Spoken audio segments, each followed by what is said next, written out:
If users wish to create a subcorpus, they can easily do so in Voice 3. If we navigate to Filter, the first thing we have to do is turn on the filter function. What we can do now is, for instance, look for speech events that only involve a small group of speakers.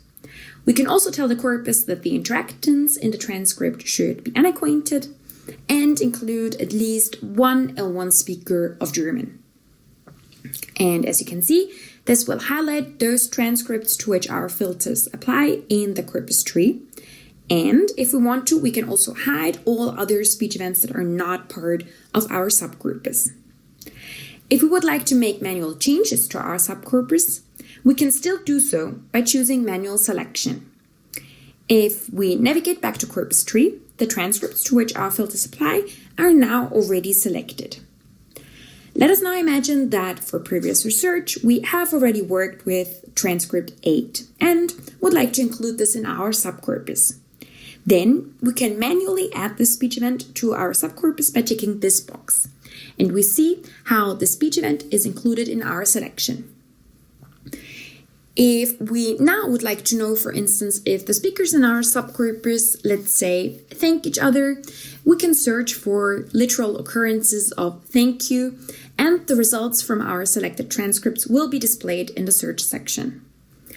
The corpus will highlight in bold and black those filtered transcripts that yield results for our query, and also indicate in gray and bold transcripts that would also yield search results for our query, but are not part of our subcorpus. We can, for example, visualize these in the third column, so we can look at search results from within our corpus and outside of our subcorpus side by side. If we now wish to save some of our search results, we go to Bookmarks and click Show Icon. So Voice allows us to bookmark utterances, and we also need to activate the local storage so our bookmarks can be saved. To save this first hit, we have to click this bookmark icon that just got added, which will open a window that allows us to establish a category for our bookmark and write down a brief comment. Once the bookmark is saved, it appears in the left section.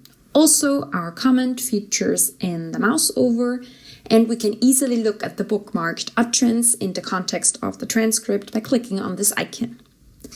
Corpus users can also export their bookmarks, for instance, in an Excel worksheet, which then looks like this. And they can also easily import their bookmarks back again.